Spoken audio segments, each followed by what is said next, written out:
Kisah pilu di balik sosok AHA video kebaya merah. Sosok AHA, wanita pemeran video kebaya merah, akhirnya ditangkap kepolisian Polda Jawa Timur. AHA bersama dengan pasangan prianya, ACS, ditangkap di tempat yang sama di sebuah kosan di kawasan Medokan Ayu, Kota Surabaya pada Minggu 6 November 2022. Tak butuh waktu lama bagi pihak kepolisian Jawa Timur akhirnya menangkap AHA dan ACS pemeran video kebaya merah tersebut. Menariknya, di tengah penangkapan AHA, si pemeran wanita kebaya merah, muncul isu kisah masa lalunya pilu. Berdasarkan isu yang beredar dan viral seperti di Twitter, ternyata ada yang menyebut bahwa wanita ini memiliki masa lalu yang pilu. Salah satu di antaranya adalah masa lalu bahwa ia diduga merupakan korban pelecehan seksual oleh keluarga. Kendati demikian, isu yang beredar tersebut belum bisa dibuktikan lantaran masih diperiksa.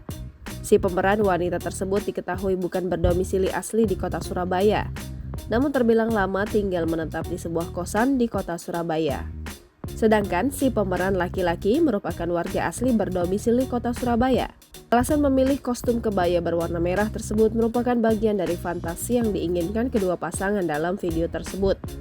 Haryanto tak menutup kemungkinan adanya alasan lain dari kedua pemeran tersebut sengaja menggunakan dan memilih kostum kebaya batik tersebut.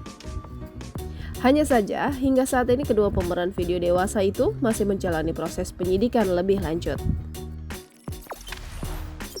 Jangan lupa subscribe, share, komen, dan like ya!